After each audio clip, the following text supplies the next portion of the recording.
Hi everyone. Due to high interest, I'm finally sharing this build guide. I'm using AI tools for my first edit, so please excuse any minor awkwardness. First, the core principle. By using Pinnacle of Power, all elemental damage can cause shock, ignite, flammability, and freeze. With 8 power charges, you gain a massive 136% more elemental damage. This allows us to generate an incredible amount of energy for cast on elemental ailment, COEA. During boss fights, the trigger rate becomes almost uncontrollable. To sustain this, we use the Life Leech from the Covenant and the Leech Instant option from Heart of the Well. As a result, we link Life Tap or Atalui's Bloodletting support to every skill gem. Since we don't consume mana, we use Mind over Matter to use mana as a life pool, and Mana Remnants allows us to maintain 1.5 times our mana. For the weapon, we use Adonia's Ego to enable Pinnacle of Power.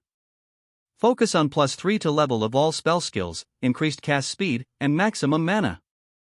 You don't need to worry about the maximum power charges here. For corrupted implicits, look for cold spell level or critical strike chance. I highly recommend using one with 20% quality. In the offhand, we use a scepter. I recommend a Shrine Scepter with Purity of Element for resistances. If your resistances are already capped, a Stoic or Omen Scepter is also a great choice. You'll need at least 151 spirit and as much maximum mana, intelligence, and strength as possible. This is because we need a total of 251 spirit to sustain Archmage, 91, COEA, 100, Mana Remnants, 30, and Siphon Elements, 30. If you want to use Blink or Blasphemy, aim for even higher spirit. In the second weapon set, Swap, we use another Adonia's Ego. This time, we only care about +1 to maximum power charges. Pair it with a scepter that provides strength and intelligence. This prevents your support gems or skills from being disabled due to stat requirements during combat. For the body armor, the Covenant is mandatory. The spell damage leached as life mod is the only reason we use this. It's better if it doesn't have the skills gain a base life cost mod, but if you're on a budget, you can use one with increased life cost efficiency. In that case, make sure to get some extra max life from other gear. Socketing a Cracian's Rune of Warding is a great touch. For the helmet and boots, look for high maximum mana and energy shield. On the helmet, a corrupted +1 max power charge is a huge upgrade, while movement speed is mandatory on boots. If the life cost of your skills is too high, consider using Idol of Ishtar in your helmet. Focus your suffixes on resistances, intelligence, or magic find. For the sockets, choose between Greater Iron Rune or Soul Core of Zalidal depending on which provides more mana for your setup. For gloves, we use Malagaro's Virtuosity. Since it's hard to get crit damage bonus as a Stormweaver, this item is massive. Focus on crit chance and dexterity here. I also recommend socketing Tekrod's Gaze. For our first ring, we use Dream Fragments.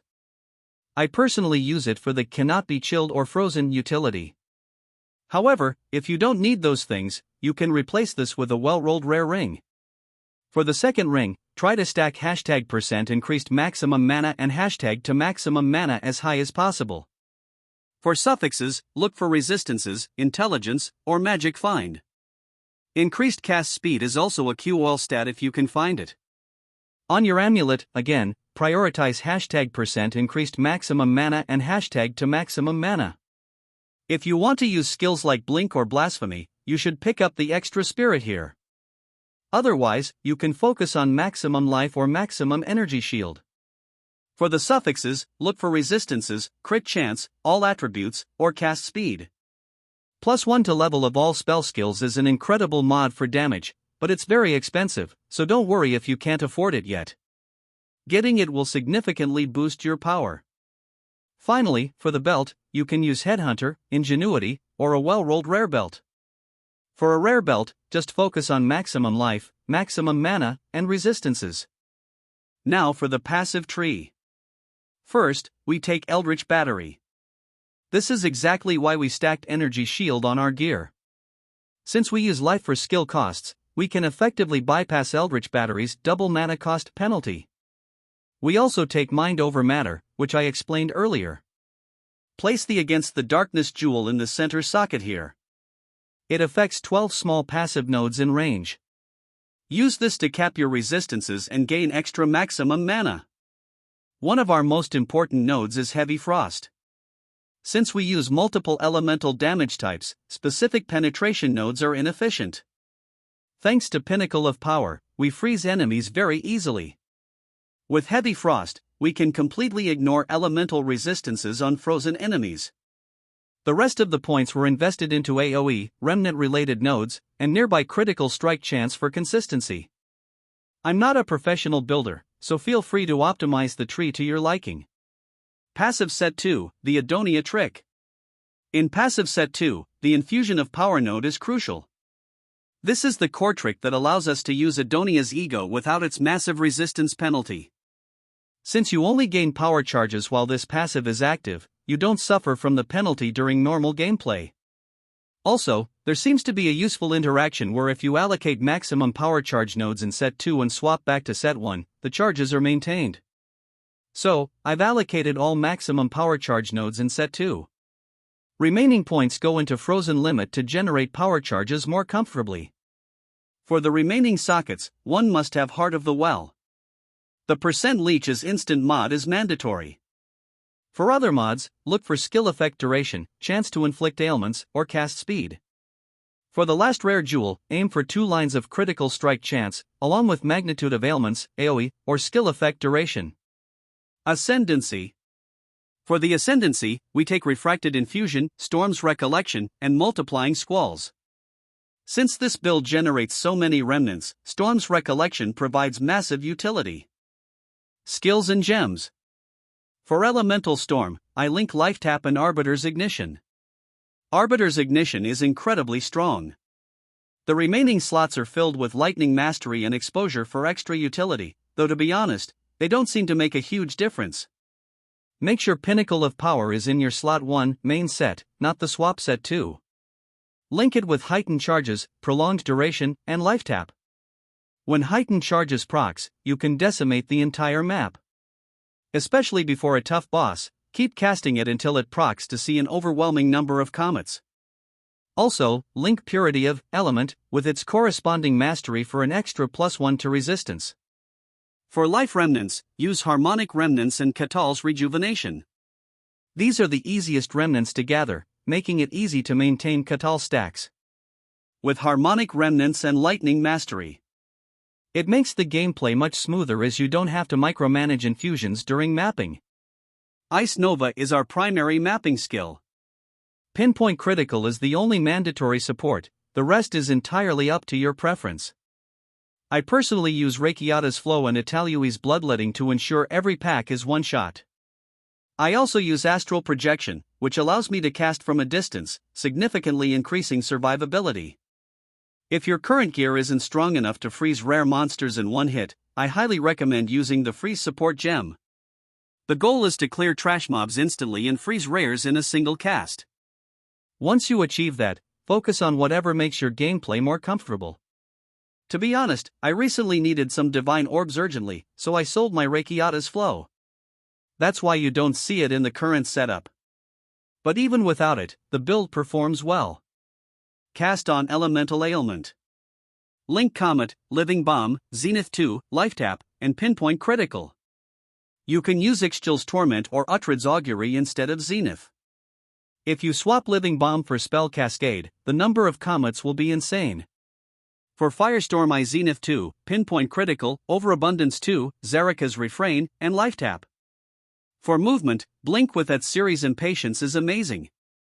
It doesn't seem to trigger the life/mana loss penalty, likely because it counts as a dodge. Use Mana Remnants for extra sustain. And keep Archmage active only on Set 1.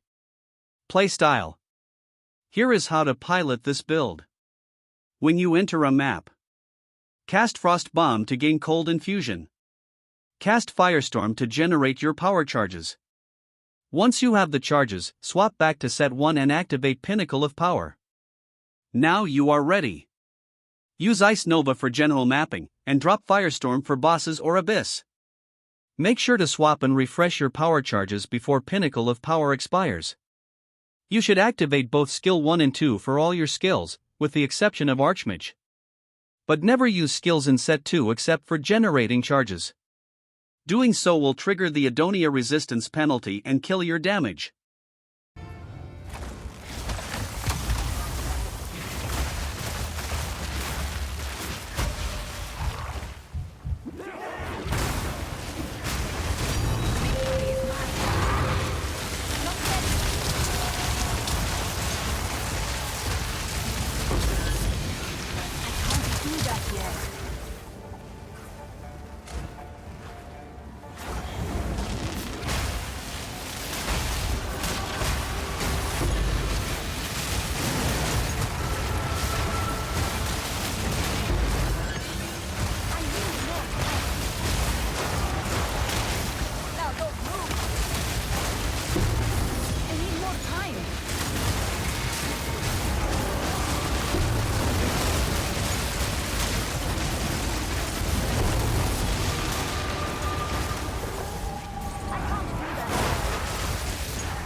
I can't do that yet.